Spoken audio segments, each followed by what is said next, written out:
Dalam Kamus Besar Bahasa Indonesia, konflik artinya percekcokan, perselisihan, atau pertentangan.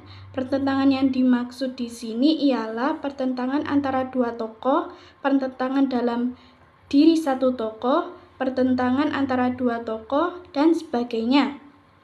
Sedangkan keluarga, menurut Kamus Besar Bahasa Indonesia, keluarga itu dapat diartikan sebagai ibu dan bapak beserta anak-anaknya, orang seisi rumah yang menjadi tanggungannya, sanak saudara, kaum kerabat, satuan kerabat yang sangat mendasar dalam masyarakat. Jadi dapat disimpulkan bahwa konflik keluarga adalah situasi di mana anggota keluarga tidak setuju atau memiliki kepentingan yang bertentangan sehingga menyebabkan ketegangan dalam hubungan keluarga.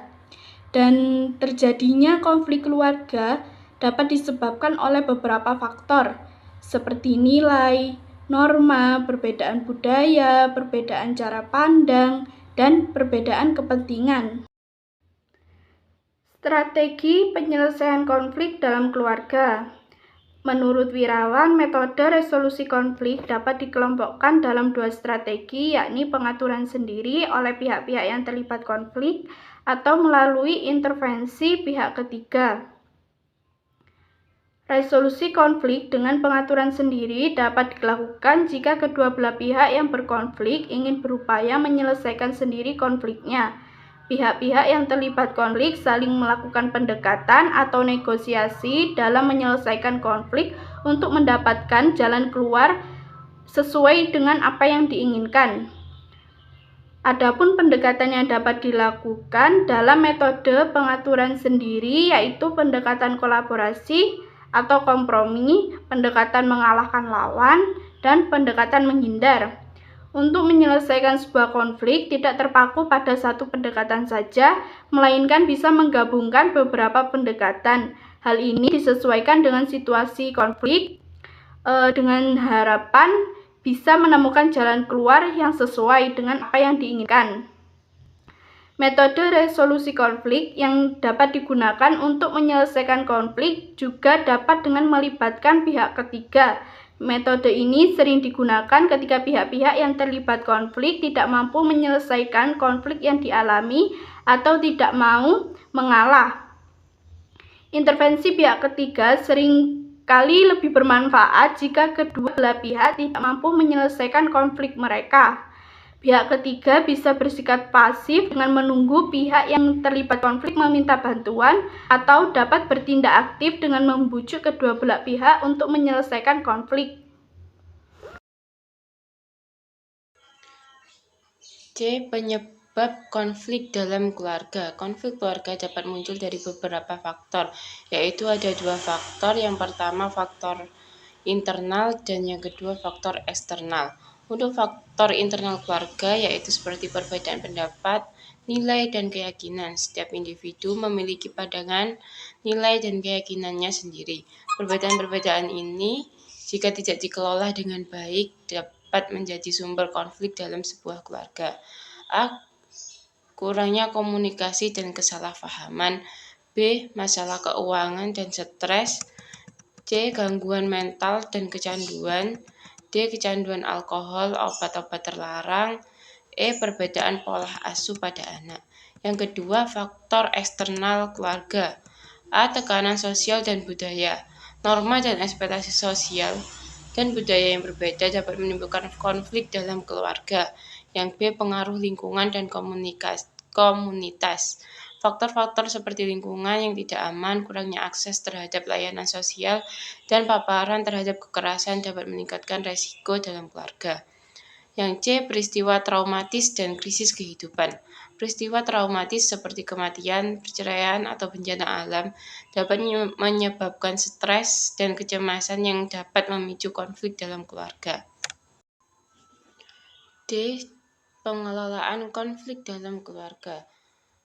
Menurut Rubin, pengelolaan konflik sosial dapat dilakukan dengan beberapa cara, antara lain 1. Penguasaan atau domination. Ketika salah satu pihak berusaha memaksa kehendaknya, baik dilakukan secara fisik maupun psikologis. Yang kedua, penyerahan atau capitulation. ketika salah satu pihak secara sepihak menyerahkan kemenangan pada pihak lain. Yang ketiga, pengacuan.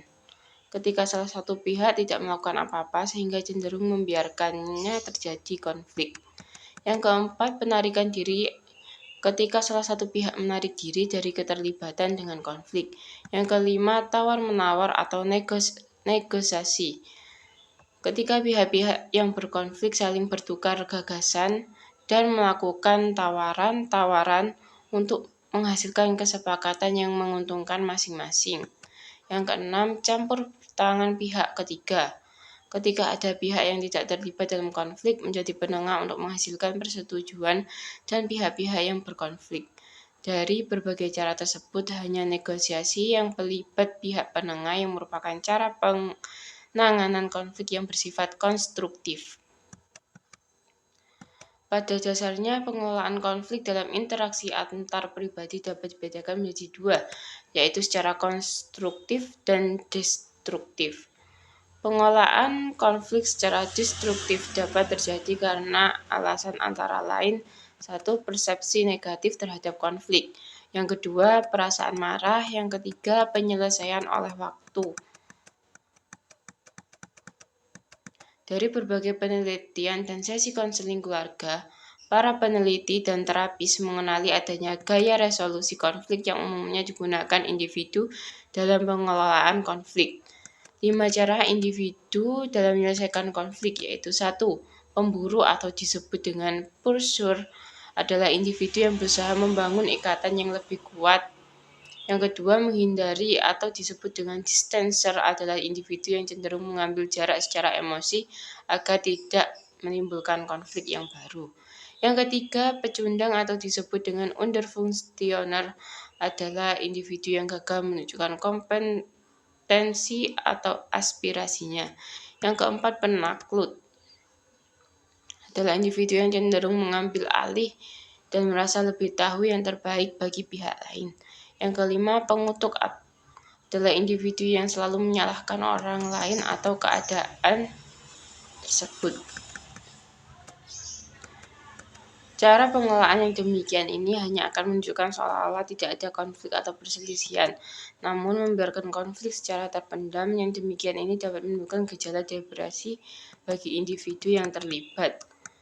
Dalam upaya penghindaran pertengkaran, individu dengan ciri pecundang akan memilih untuk selalu mengalah dan menuruti segala sesuatu yang menjadi kemauannya. Menurut Lerner, Kurdek mengajukan 4 macam gaya untuk menyelesaikan konflik dalam keluarga, yaitu 1. Penyelesaian masalah secara positif atau yang disebut dengan positive problem solving. Misalnya dengan cara melakukan perundingan atau negosiasi. Yang kedua, pertikaian atau konflik engagement, misalnya dengan melakukan kekerasan, marah, selalu membela diri, menyerang, dan lepas kontrol. Yang ketiga, penarikan diri, misalnya dengan cara mendiamkan, menutup diri, menolak berunding, dan menjaga jarak dari konflik. Yang keempat, tunduk atau disebut dengan compliance, misalnya dengan selalu mengalah, dan lain-lain.